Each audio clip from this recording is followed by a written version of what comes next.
بسم اللہ الرحمن الرحیم۔ ایک شخص نے بطور چیستان بیان کیا کہ ہندوستان میں ایک بڑا درخت ہے جس کے سائے کا پھیلاؤ کئی کوس تک ہے۔ اس کی جڑ پاتال کی خبر لاتی ہے اور شاخیں آسمان تک پہنچتی ہیں۔ درخت کی عمر ہزاروں سال ہے۔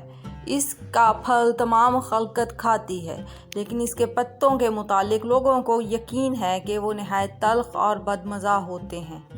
جس شخص کو قسمت سے کوئی پتا مل جائے تو وہ دل کڑا کر کے کھا جائے تو قیامت تک نہیں مرتا۔ اس درخت کو ہند کے رشی درخت زندگی کہتے ہیں۔ اس کے نیچے مردان خدا سال ہر سال اس انتظار میں بیٹھے رہتے ہیں کہ کب کوئی پتا گرے، ان کے ہاتھ آئے۔ بادشاہ کے ایک مصاحب نے یہ بات سنی تو وہ ان کو نہ سمجھا اور اس نے بادشاہ کے سامنے بہت نمک مرچ لگا کر اس درخت کی تعریفیں شروع کر دیں۔ بادشاہ کا یہ مصاحب وزیر سے کچھ ناراض تھا، اس لیے ساتھ ہی اس نے یہ بھی کہہ دیا، اس وزیر کے سوا اس درخت کا پتا لا کر دینا کسی کے بس کی بات نہیں، تاکہ بادشاہ حیات جاوید حاصل کرے۔ بادشاہ نے اس وزیر کو بلا کر حکم دیا کہ تم فوراً ہندوستان جاؤ اور 2 برس کے اندر مجھے پتا لا کر دو۔ حکم حاکم مرگ مفاجات۔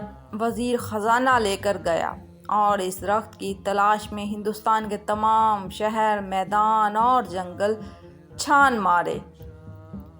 جب اس کا خزانہ ختم ہو گیا تو وہ فقیر بن کر پیدل تلاش کرتا رہا، مگر اس کا پتا نہ ملا اور نہ ہی ملنا تھا۔ جب وہ بالکل مایوس ہو گیا تو اس نے اللہ کی طرف رجوع کیا۔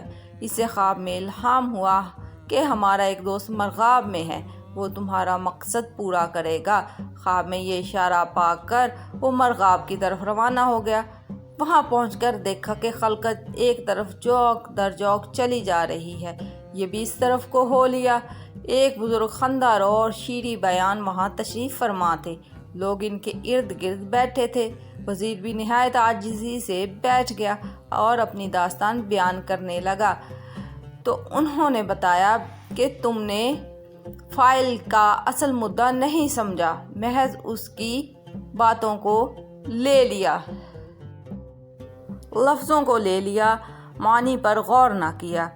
وہ درخت زندگی علم و ہنر ہے، اس کا پتا اللہ کی معرفت ہے۔ جن کو علم حاصل کر کے اللہ کی معرفت کا پتا مل جائے تو وہ زندہ و جاوید ہو جاتے ہیں۔